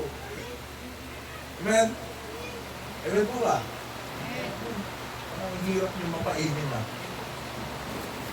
Parang hirap nyo ngayon mapainin na. Parang pagod na kayo kakainin na. Serving God out of cold obligation rather than loving delight. Maglingkod ka dahil gusto mo.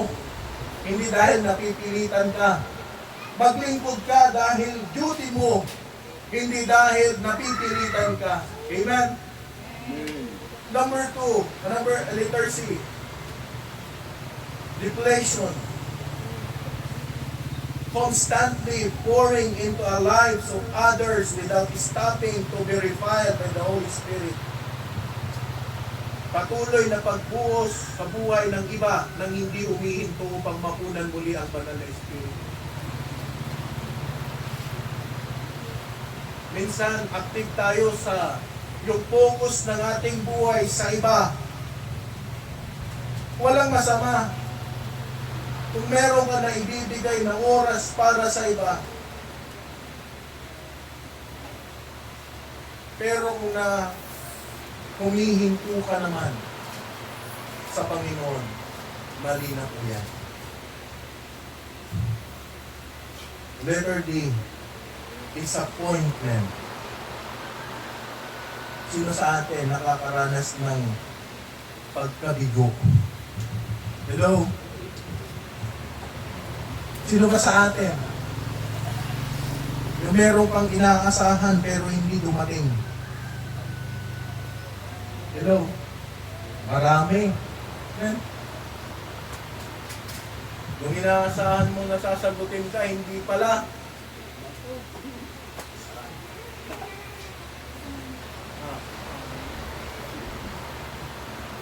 Parang ngiti-ngiti mo yung people. Nakakarinig pa? Gandaan. Yung inaasahan mong darating, hindi dumating. Disappointment. Minsan, nadi-disappoint tayo sa mga bagay na yun. Huwag kang mag-focus doon, kapatid. Mapapagod ka lang. Amen. Ang problema kasi minsan sa atin, lagi tayo nagtitiwala sa mga pangako na napapako. Pero hindi tayo nagtitiwala sa mga pangako ng Panginoon. Yun minsan doon tayo nagkakamali. Amen? Yung mga pangako, carrying unresolved hurts. Pagdadala ng mga hindi nalulutas na sakit. Hello? Naasahan ko pa naman yun. Pero wala. Akala ko siya nawa.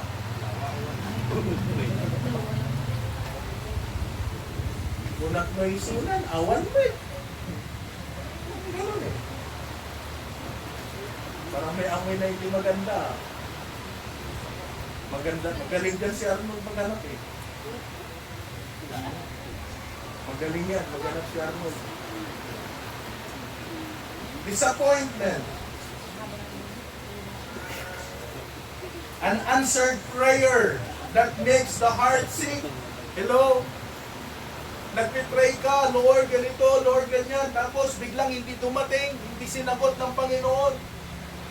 Anong gagawin minsan ng isang mananampalataya? Di na yan magiging active sa gawain.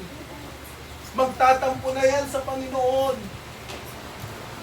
Ang tanong, ano ba kasing prayer mo?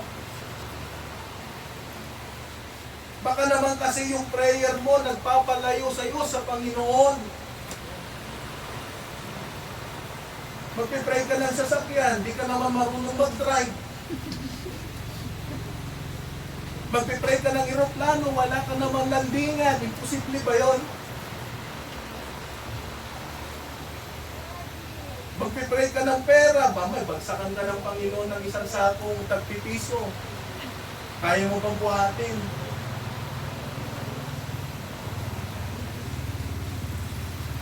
Bigyan mo ako ng trabaho, pagka-graduate ko, paano ka bibigyan kung yung trabaho mo naman, wala kang araw ng linggo para sa Panginoon? Hello? Pero pag ganung bagay, huwag tayong mag-disappoint. Magpatuloy lang tayo. Meron lang nais ang Diyos ipakita sa'yo para mas lalo mo siyang pagtiwalaan. Amen?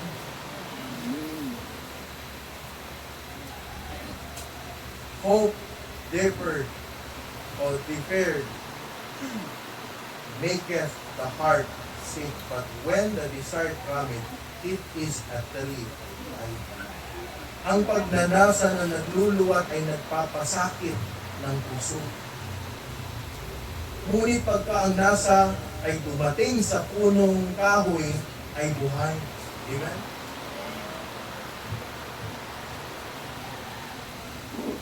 Huwag kang maghinanakit pag hindi nakuha yung gusto. Amen? Amen po ba? Time will come in God's perfect time, ibibigay sa iyo ng Diyos.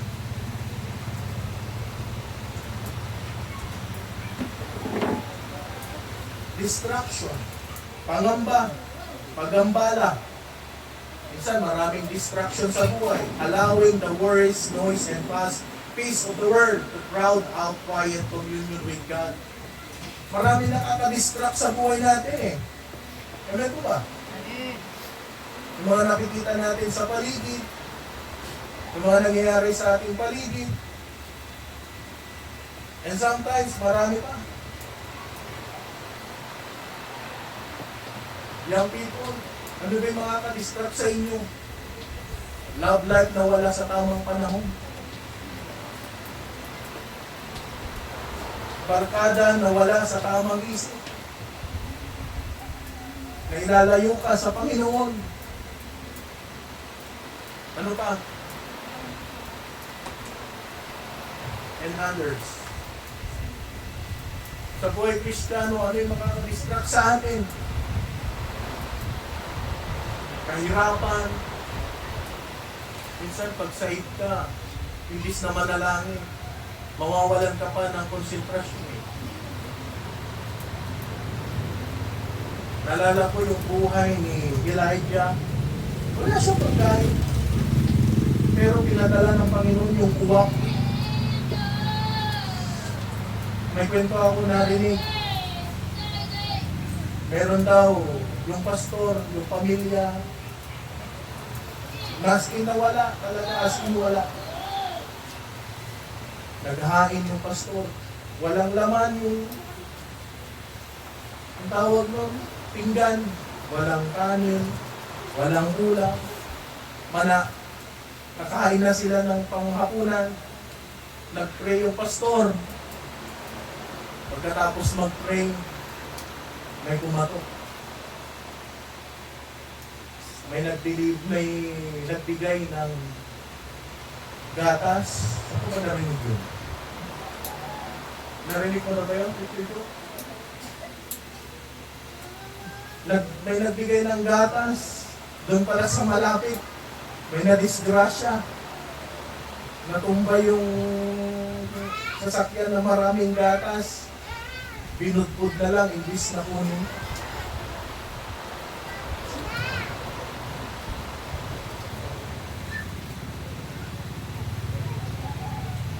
Iba naman yung pastor na pumunta ng bago mananghalian. Tapos after Bible study, kunyari pa uwi yung pastor. Sabi ng Bible study niya, Pastor, kain na po. Kain po muna tayo bago kayo umalis. Ayan.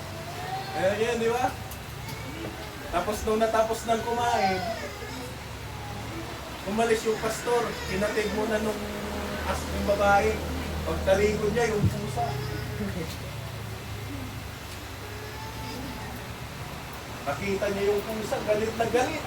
Agpada kayo, yung pastor mo. Kagabi, ay si dami na yung prito.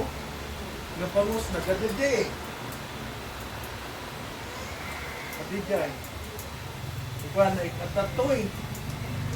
nalipatan kayo nyo nun. Kabigatan ka, nagukumat nyo nito. Di ba, bagat na yun ay bagat na yung nagbagi sinatayo. One, awanan, inipos si ason. Hindi kita, may isang piraso pa eh. Nabainan tayo di aso, di ba? Mahilig ang bati ti may isa na eh. Dapat lang nabati ng may isa. Pitakat ni saksak mo ni Jeremiah. Iluwa mo yan, kinain ng aso yan.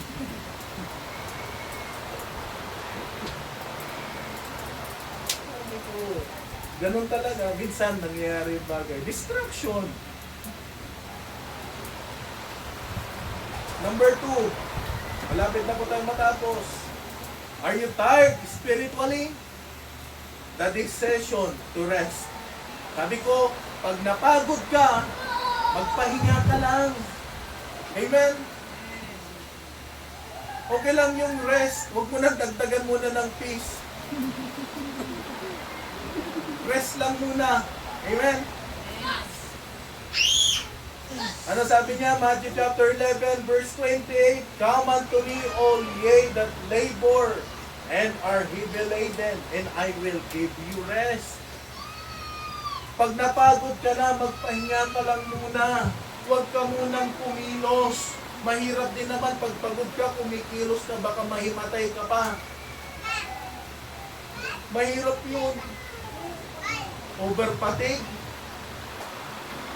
Kung amati na nga, pag nasubrahan yung takbo, kumakatok. Tao pa kaya na pag napagod? Hindi naman tayo robot eh. Amen? Hindi ka naman robot na pag, sige lang. Buti pa nga ang robot, walang pakiramdam eh. Manhid ba? Huwag lang ikaw na maging manhid sa paglilingkod sa Panginoon. Pero manhid sila, hindi sila napapagod, hindi sila nasasaktan, pero kumikilo sila. Pero pag nasubrahan naman, hihinto din. Tayo, mga tao po tayo. Pero ang sabi ng Panginoon, Come unto me all ye that labor and heavy laden.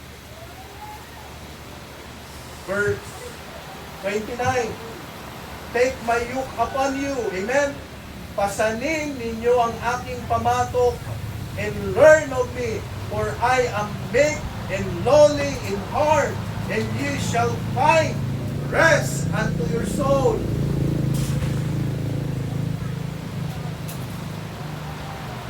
Laging lumapit sa Panginoon, for my yoke is easy. Amen? And my burden is light. Sapagkat malambot ang aking pamatok at magaan ang aking pasan. Pag mabigat ng kapatid, lumapit ka na lang sa Panginoon. Hayaan mo ang Diyos ang magbuhat ng bigatin sa buhay. Huwag mong suluhin. Amen? Huwag mo na rin balikan yung mga nangyari na in the past. Tapos na nga eh. Gusto mo pang mabigatan ka ulit. Kaya mo na, tapos na yan. Sana hindi ko na ginawa yun noon. Noon pa yun eh. 19 ko kung pa nga lang yun. Binabalikan mo pa eh. Tapos na. Amen? If you're tired, ano ba? Rest. Amen? Magpahinga ka. Yan ang solusyon niya.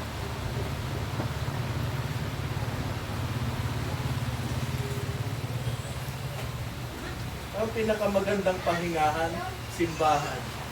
Amen po ba? Oo. Habang nakikinig ka ng preaching, nakakapagpahinga ka. Matulog na eh. Pag inaantok ka, tapos ayaw matulog, lumapit ka lang sa akin. Pag tinuruan kita ng Bible, mamaya, inikap ka na.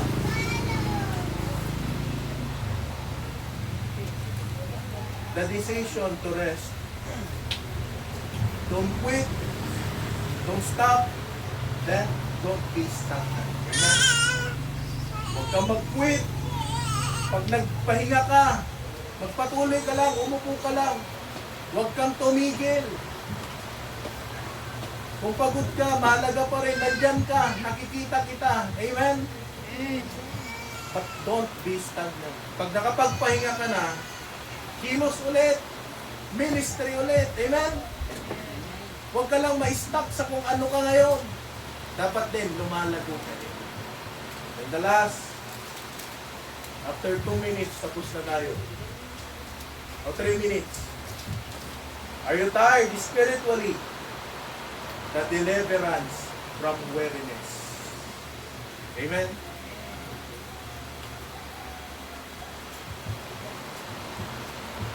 Pagliligtas mula sa pagkapagod. Kapag pagod ka, ang pinakamaganda dyan, Isaiah chapter 40 verse 28 to 31. Hast thou not known? Sabi niya. Hindi mo ba nalalaman?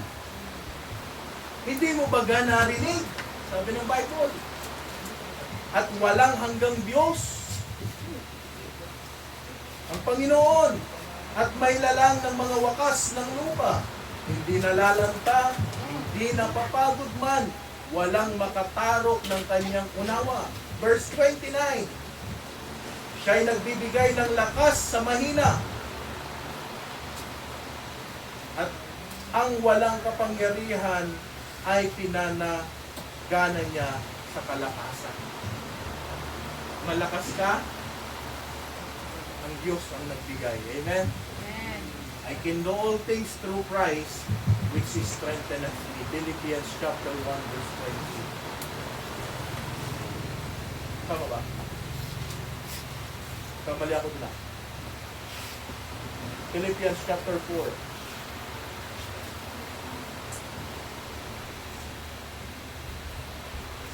1:21. Kung tumikulit is Christ pala yun. Even the youth shall faint and be weary. O pati ang mga kabinataan, mga young people, ay manlalata at mapapagod. And the young men shall utterly fall. At ang mga binata ay malubos na mga bukwal. But verse 31, basahin po natin. Sabay-sabay. Ready now? Read. But they that wait upon the Lord shall renew their strength. Amen?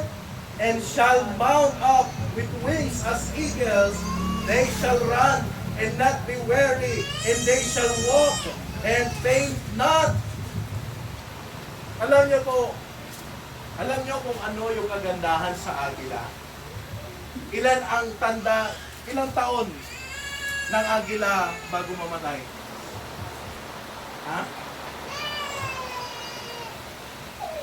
Sabi na lang natin, nasa 60 years. Di ba natin alam na kaya pa nilang umabot ng 80? Depende na lang po yan sa kanila. Pag matanda na yan, kakapal na yung balat, hahaba na yung kuko, yung piluka nila, hahaba yan. Alam nyo, pag matanda na sila, pag mahaba na yung makapal na yung kanilang balahibo, makapal na yung kanilang kuko, ang gagawin nila, pupunta yan sila sa bundok, sa kuweba, maninirahan. At doon sa bundok, ilang taon sila doon? Ilang buwan sila doon na maninirahan? Nasa kanilang desisyon kung magpapatuloy sila o hindi. Ang gagawin nila, pag gusto nilang mabuhay pa, tutukain nila yan, yung kuko. Tatanggalin nila yung mahabang kuko. Siyempre, masusugatan sila eh. Masakit. Yung mga balat nila na makakapal, daan-dahan nila yan, natatanggalin hanggang sa makalbo sila. Para anong mangyari? Mapalitan ng bago. Kasi nung nadagsunan, hindi na kayang na tumayang.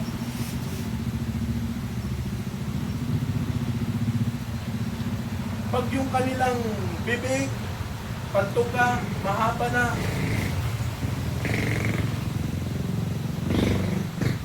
ipukpuk dagay ta.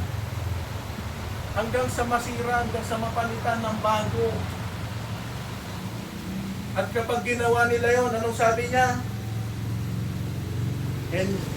But they that wait upon the Lord shall renew their strength, and they shall mount up with wings as eagles. Babalik ulit yung dati nilang lakas. Ang dami mong pagdadaanan sa buhay, kapatid. Marami ka dapat kailangan alisin. Pwedeng masugatan ka, pwedeng masaktan ka, pero pag nagawa mo yun, na-overcome mo yun, para ka ulit bagong dinala. Na ang buhay mo magaan. Kung meron ka mang pinagdadaanan ngayon na problema, isuko mo yan sa Panginoon. Amen. Ilagay mo yung buhay mo sa Diyos. Hayaan mo ang Diyos ang siyang control sa buhay mo. Tayo po'y tumayo. Let's pray. Panginoon, salamat po sa araw na ito. Salamat po sa kalakasan, sa buhay na ibinagkaloob niyo po sa amin. Dalangin ko po yung patuloy na pagkilos, pangunguna. I pray, Lord, na tulungan niyo po kami. Salamat po na sa iyong mga salita na nagbibigay sa amin ng kaginhawaan.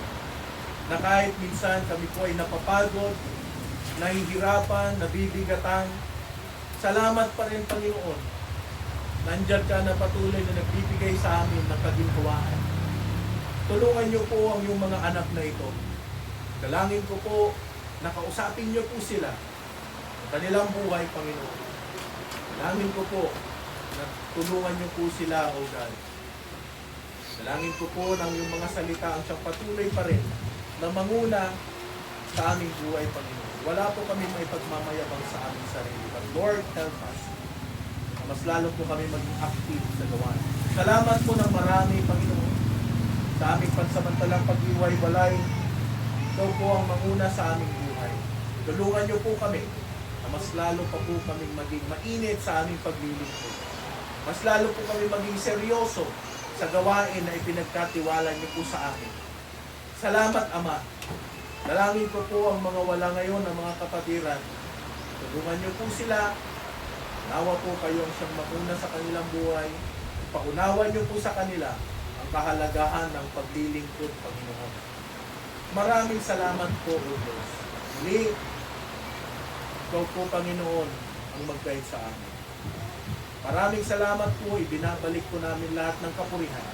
Pasasalamat sa tanging pangalan ng aming Panginoon ko. Ang lahat magsabi ng Amen. Amen. Salamat po. God bless. See you next week ulit, next Sunday. Yun.